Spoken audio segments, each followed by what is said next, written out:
এখন বাজে সকাল 9টা আর আজকে রবিবার। দেখো আর একজনকে দেখো দুধ আর প্রজাপতি বিস্কুট খাচ্ছে। তো চলো তোমাদের সবাইকে স্বাগত জানালাম। আর বিস্কুটটা পড়ে গেছে, ধর। তো চলো আজকে সকালবেলায় কি ব্রেকফাস্ট ফার্স্ট হবে সেটা তো ওদেরকে দেখাই। দুধ গরম করেছিলাম, নীলুকে দিয়েছি। আর দেখো বিস্কুট এনেছি। আর ওইদিকে মা কাটছে আলু চচ্চড়ি। দেখো ওখানে রসুন ছাড়িয়ে রেখেছি আমি, পেঁয়াজ কুচি করা। আর এইখানে আটা মাখাটা দেখো। ও না, এটা কালকের রুটি। আটা মাখাটা কোথায় গেল? ও তো এই দেখো কালকের রুটি, মানে এটা আটা মেখেছে জোয়ান, তারপরে কাঁচা লঙ্কা, নুন। তো চলো এটা রুটি হবে। সকালের জলখাবার নিয়ে চলে এসেছি আলু চচ্চড়ি আর রুটি। রুটি ঠিক না, মানে আমি পরোটা মতন বানিয়েছি। আর ওইদিকে বাবা বসে বসে দুধ রুটি খাচ্ছে। তো বাবার শরীরটাও ভালো না আর কি। তোমরা তো জানো আগে থেকেই বাবার শরীরটা খুবই খারাপ। তো এ দেখো গতকালের একটা মশলা বানিয়েছিলাম, যেটা আর মাছে দিয়েছিলাম, সেটাকে রেখে দিয়েছিলাম অর্ধেক, সেটা দিয়ে দিয়েছি। পেঁয়াজ কুচি দিয়েছি, তেল নুন হলুদ তো দিয়েছি মাংসর মধ্যে। তো পরেও আমি আবার জিরে আদা রসুন বাটা করে ম্যারিনেট করে আর কি রেখেছি, সেটা তোমাদেরকে দেখায়নি। তো এইটুকুনি তোমাদেরকে দেখিয়েছিলাম যে ভালো করে ম্যারিনেট করলাম। তো দেখো আদা রসুন দিয়ে আর কি ম্যারিনেট করার পরে রসুন কয়েকটা দিয়ে দিলাম। আর এখানে গরম মশলা বাটবো, সেটা শেষে দেবো। এদিকে বসিয়ে দিয়েছি কড়া, দিয়ে দিলাম সর্ষের তেল। আমি কিন্তু ম্যারিনেটের মধ্যেও অনেকটা সর্ষের তেল দিয়েছিলাম। তো এবার আমি ডুমো ডুমো করে কেটে রাখা আলুগুলো ভেজে নেব। তো আলুর মধ্যে একটুখানি নুন দিয়ে ভাজলে বেশ ভালোই হয়। আর হলুদ দিলে তো আরও বেশ কালারফুল হয়, কিন্তু নকুর ড্যাডি না খুব একটা কালার পছন্দ করে না, তাই জন্য দিলাম না। আর সামনের শিব পুজো হচ্ছে, তো গান চলছে। শিব পুজো এখনও শুরু হয়নি, চতুর্দশী এখনও লাগেনি। তো গান চলছে, তাই জন্য আমি ভয়েস দিতে পারিনি তখন। তো পরে দিচ্ছি। পরে যে ভয়েস দেওয়া কতটা মানে টাইমের প্রয়োজন, মানে কী আর বলবো। তো প্রথমে রসুনটা দিয়ে দিলাম, জিরে ফোড়ন দিয়ে দিয়েছি। তো তারপরে দিয়ে দেবো ম্যারিনেট করা মাংসটা একটুখানি নাড়াচাড়া করি। আর যেটা গুরুত্বপূর্ণ মাংসতে জল দেওয়া, মানে গরম জল ছাড়া চলবে না। তো গরম জল আমি বসাবো, এদিকে ভাত হচ্ছে। তো ভাতের ওটা নামিয়ে দিয়ে গরম জল বসিয়ে দেবো। তো যাই হোক আমি স্নান করতে চলে যাব মাংস বসিয়ে দিয়ে। তো এইদিকে দেখো সব গুছিয়ে রাখছি। আজকে না কিছুই কাচতে পারবো না, ভালো লাগছে না আর কাচতে। আজকে একটু মাথাও ঘষতে হবে। তো যাই হোক মাথা ঘষে আমি নাইটি চেঞ্জ করে চলেও এসেছি। আর নকু এদিকে বিছনা ঝাড়ছে, পরিষ্কার করছে। তো ভাবলাম যে চলো ভিডিওটা স্টার্ট করে দিই, ও ততক্ষণ করতে থাকুক। ও একদিকে দেখছে, ওর বোনকে দেখছে, আর একদিকে গুছাচ্ছে বিছনা। তো যাই হোক ফটাফট করে গুছিয়ে নিক। তবে স্পিড বাড়িয়ে দিয়েছি, ও এত ফটাফট করছে না, যে বোনকে দেখেই যাচ্ছে। তো বোনকে আবার এটা ওটা বলছে। দেখো কী সব বলছে আমাকে। তো এখন গুছাচ্ছে। এবার যেই না দেখে ফেলবে যে ভিডিও চলছে, ব্যাস ফোনটাকে রেখে দেবে, ফোনটাকে আর কি বন্ধ করে রেখে দেবে। ওই দেখো আসছে। তো এদিকে দেখো আমি মাংস আর কি কষা করছি। আবারও একটুখানি জল দিয়েছি, কখন কী করি বুঝতে পারছি না।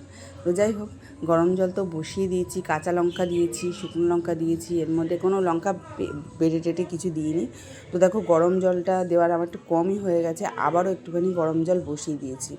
আর একটুখানি গরম জল না দিলে হয় না। তো যাই হোক বসিয়ে দিয়েছি আর একটুখানি পরিমাণ মতন দিয়ে। আমি কিন্তু সেই যে ম্যারিনেটে নুন দিয়েছিলাম সেই, আর কিন্তু নুন টুন কিছু দিইনি। তো পরে আবার নুন দিলাম, হলুদ দিইনি, কোনো হলুদ চলেনি আমার, পরে আবার নুন দিলাম। তো দেখো এবার আমি বসিয়ে দেবো চাপাতে। তো যাই হোক সেদ্ধ হয়েই গেছে। এবার আমি দিয়ে দেবো হচ্ছে বাটা গরম মশলা। দেখো প্রথমে আমি 1 চামচ দিলাম, ভাবলাম যে আর হয়তো দিতে লাগবে না। তো তারপর বললাম না দিই, পরিমাপ করেই তো বেটেছি, তো দিয়ে দিই। তো নকুকে বললাম তুই ভিডিওটা কর, আমি দিতে থাকি। তো দেখো আমি ভাবলাম যে আর দিতে লাগবে না। তো একটু নাড়াচাড়া করলাম। আজকে মাংসটা আরেকটু মানে অন্যরকম করলাম, প্রত্যেক দিন আমি অন্যরকম করেই করে যাচ্ছি। তো নকুকে বললাম তুই ফোনটা ধর, আমি নুনটা একটু চেক করি যে কেমন কি হয়েছে না হয়েছে, আর এই যে মশলাটা সেটা দিয়ে দিই। তো ওই যে মশলাটা দিয়ে দিলাম, আর নকুকে বলছি তুই স্নানটা করে নে, তোর ড্যাডি আসলে ভীষণ বকাবকি করবে। তো যাই হোক, এটা আমার স্বাদের রান্নাঘর, আমি অনেক কষ্ট করে এই রান্নাঘরটা করেছি, অনেক ধার দেনা হয়ে গেছে, ভীষণ চাপে আছি, বুঝলে। তো তার জন্য চাঁদমালা 2 দিন ধরে করতেই পারছি না, যে বিপি যে লো হয়ে গেছে না, মানে বসতে ইচ্ছা করছে না, কাজ তো করছি মনের জোরে। তো যাই হোক, তো দেখো আমি কয়েকটা বাসন ধুয়ে নেবো, আমি ধুয়ে ধুয়েই কাজ করছি যাতে আমার দেরি না হয়, মানে চট জলদি আমি যেন করে নিতে পারি। আর এইদিকে দেখো ভাত হয়েই এসছে, এখন বাজে দুপুর 3টে, আর হচ্ছে সবার খাওয়া দাওয়া কমপ্লিট, জায়গা মুছে বাসন টাসন মেজে পান ধুলাম। নকুর ড্যাডি যেখানে আর কি দাঁড়িয়ে পয়সা গোনে সেইখানে নোংরা টোংরা পড়ে, তো সেই সব পুষলাম। নকুর ড্যাডির ফোনটা দিলাম চার্জে, আর তারপরে দেখো নেল পালিশ পরেছি, কত যুগ পরে নেল পালিশ পরলাম তার ঠিক নেই, পায়েও পড়েছি, পায়ের আর অবস্থা নেই, তোমাদেরকে দেখালাম না। তো যাই হোক, গতকাল তো তোমরা জানো যে আমার মানে বিপিটা চেক করা হয়েছে, একদমই আর কি লো, মাথাটা এখনও পর্যন্ত ঘোরাচ্ছে, খিদেও পেয়েছে। নকু ড্যাডি গেছে স্নান করতে, ও আসলে খাবো দুজন মিলে, খেতে আবারও বাসন মাজার আছে, নিচে যাব, কুকুরদেরকে দেবো, অনেক কিছুই আছে। তো যাই হোক, আজকে রবিবার বন্ধুরা, আজকে 5টা কততে বা 4টে কততে থেকে লাগছে হচ্ছে চতুর্দশী, শিবরাত্রি। তো আমি কালকে কতক্ষণ আছে জানি না, আমি কালকে আর কি করব। হ্যাঁ, তো আমার আর ওই সব সমজম পমজম কিছু মানা হয় না।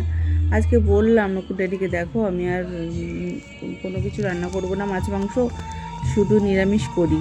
বললো যে না মেয়েরা খাবে কি, কী বলবো, আর কিছু বলার নেই। কালকে আছে সোমবার, কালকে নিরামিষ করব, আর উপোস তো করবো, উপোস করবো বলতে ভাত খাবো না, এমনি করব। শরীর দিচ্ছে না আমার, একদমই শরীরটা দুর্বল। আর আজকে বাবা চলে যাবে ওই বাড়িতে, কারণ দাদারা যাবে এই সোমবার মানে কালকে পুরী, রাত্রের আর কি ট্রেন না বাস, ঠিক আমি অতটা খেয়াল করিনি, মানে শুনতে পাইনি। আর মাও কালকে যাবে ওই বাড়ি, কারণ বাবা মা দুজনেরই শরীর ভালো নেই, আর আমাদের যাবার মতনও পরিস্থিতি নেই, আমাদের ঘরে এখানে কাজ রয়েছে, মেয়ের স্কুল রয়েছে। তো যাই হোক, দুজন মিলে কী করবে জানি না। কয়েকটা মাছ নিয়ে এসেছি, কয়েক পদের মাছ, তো মা কালকেই বলছে আমি সোমবার দিনই কাটবো, মানে আজকে বাবা চলে যাবে, মা কালকে যাবে, তো মা মাছ ভাজা নিয়ে যাবে, তা কালকে আবার মাছ ভাজা করে দেবো। তো জানি না কোথায় পড়েছি বা কারোর কাছ থেকে শুনেছি, ফ্যামিলির লোককে খুশি রাখলেই ভগবান খুশি হয়। শুধু ফ্যামিলি বলে না, মানুষকে, সব মানুষকে তো আর খুশি রাখা যায় না যদিও, তো ফ্যামিলিকে ভালোবাসলে, মানে ওরা যেটা চায় সেটা যদি করে দিতে পারি, ভগবান হতেই খুশি।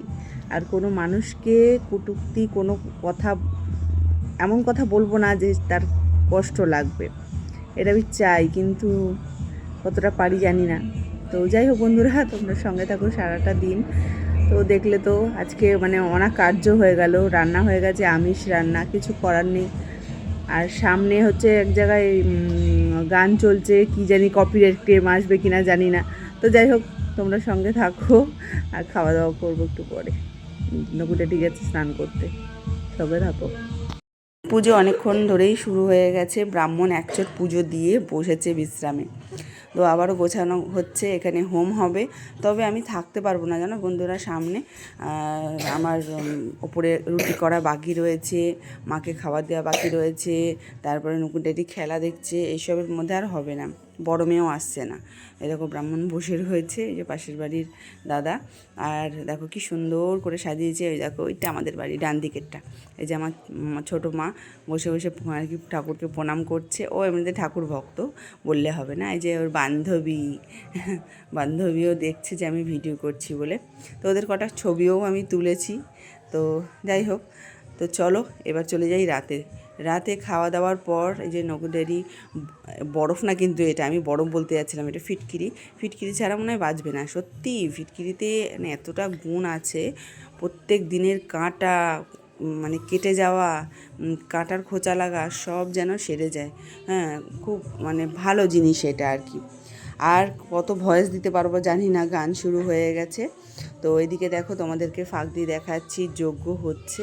আমি যেতে পারছি না, তাও তোমাদেরকে দেখালাম যে যজ্ঞ হচ্ছে বলে। তো চলো, কে কেমন ঘুমাচ্ছে দেখাই তোমাদেরকে। ছোটো মেয়ে ওদের রান্নাঘর, আমার রান্নাঘরটা তোমার দেখিয়ে দিলাম। বাসন মাজিনি, তার জন্য সেটাই দেখালাম যে আজকে আমি অনেক দিন পর বাসন মাজিনি। এই যে ছোটো মেয়ে এদিকে ঘুমিয়ে পড়েছে, কোনো রকম করে মশারি ওইদিকে করেছি। আর এদিকে বড় মেয়ে আর মা ঘুমিয়ে পড়েছে, কারণ বাবা বাড়িতে নেই, বাবা ওই বাড়িতে গেছে। তো চলো পর্দাটা ঠিক করে দিয়ে দিই। আর তোমাদেরকে শুভরাত্রি বলে, তোমরা সবাই ভালো থেকো, সুস্থ থেকো। আবারও আমার ফ্যামিলিতে যোগদান করো, ভালোবাসা দিও, কমেন্ট করো, যাতে আমি এগিয়ে যেতে পারি বন্ধুরা। তো এদিকে দেখো